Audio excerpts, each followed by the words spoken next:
Hi, hey, good morning, good afternoon, good night, whoever you might be, wherever you might be watching this, whether you are a friend, a family member, a stranger, or who knows, a stranger that used to be a friend. My name is Wilvi, and welcome to another episode of In My Room.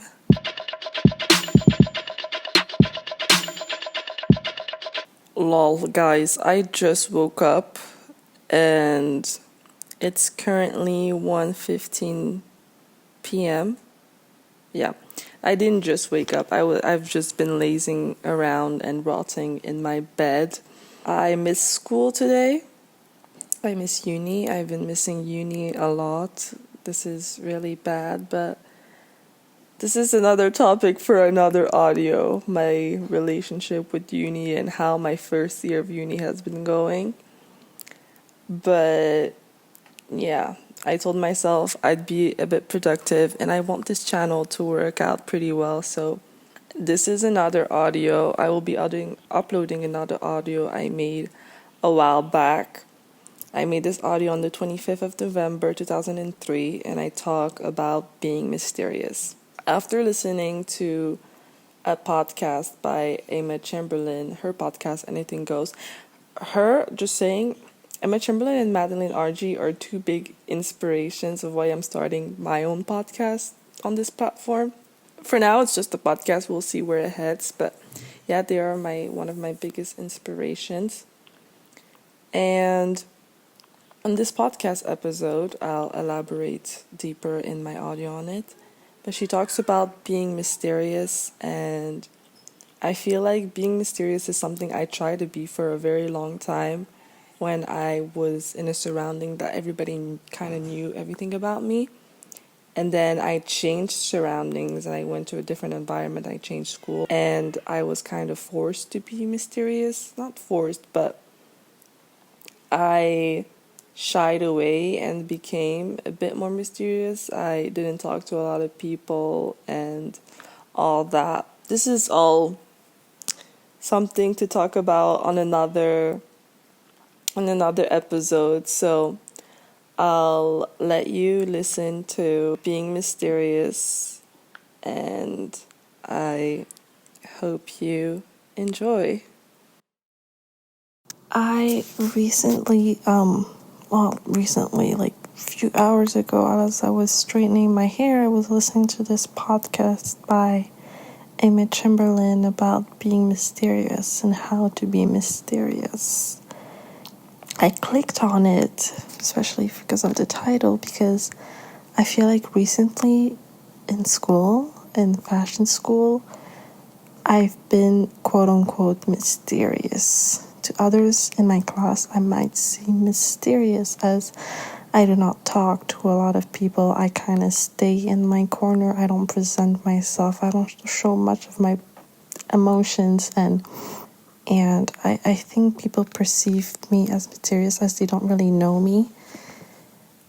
And she was like, for part of the podcast, she was saying about how like she wanted to be try mysterious because she's not that at all, and she's very extroverted and outgoing and vulnerable with people and all that, and then she started reading this WikiHow page about how to be mysterious, and she slowly found out that she actually does not want to be mysterious.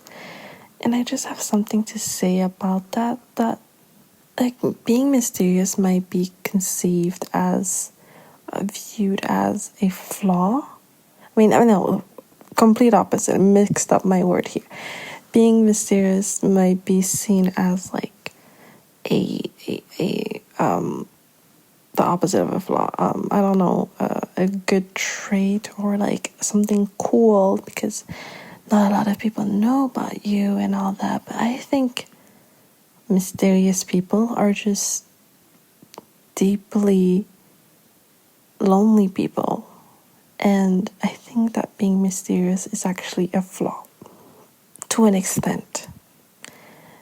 The extent that the generalized definition of a mysterious person someone that keeps themselves to themselves, doesn't show much of their personality, doesn't ask doesn't answer many questions about themselves, or show many emotions, or is very unavailable, and just all around you don't know what's happening in their life. I think these kind of people are very, very alone. I am one of them.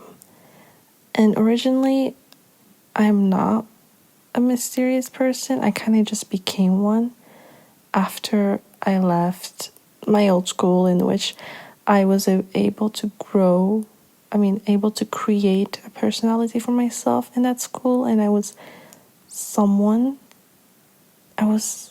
just a character in that school. And when I left that school was so much of like a familiar habitat, that when I left it and I started in a new school, which was a completely different habitat with a completely different setting with different people, I kind of just lost myself, and I didn't know who I was or who I wanted to be, because that person there could not fit in that setting.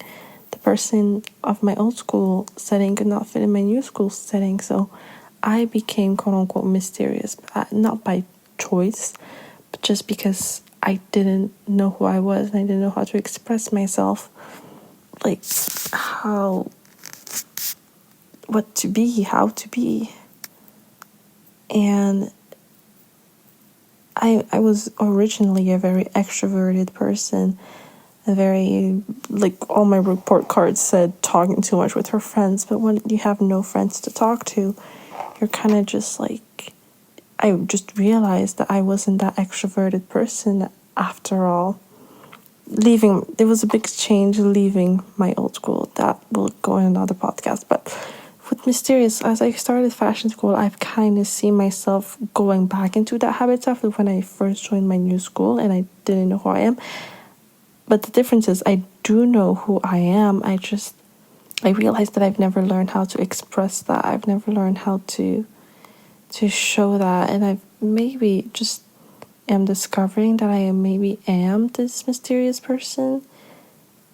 And I would be lying if I didn't say it's partly by choice, but I just have so much anxiety when it comes to showing who I am, because I have such a big personality and I hold so much within me that I'm scared that if I show it, someone will just not like it, or just not know how to react, or will react unexpectedly or strangely. And yeah, that kind of just makes me build up a lot of anxiety. So yeah, it's just with like the thing of, I think being mysterious is a flaw. I don't wish I was really extroverted, but I do wish that I found it. I do wish that would find it more easy to open up to people. Maybe that just goes with the thing of being antisocial, but I kind of just stay in my bubble and do my thing, and then my thoughts. Then I come back at home, and then it doesn't hit me immediately, but 2 days later I'll be like, damn, I must have looked really sad in that class, not talking to anybody, being in my corner and not participating in class. And so that's that on being mysterious. I think, yeah, it also plays with my thing of being antisocial and it taking time for me to open up to people, because I'm just, scared of deception, and also the huge anxiety of just not knowing how to talk to people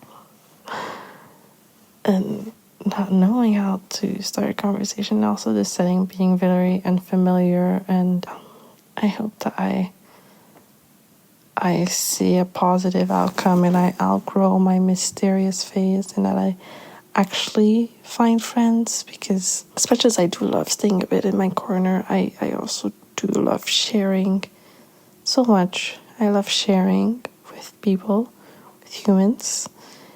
It would be amazing if I could find friends and show them who I am.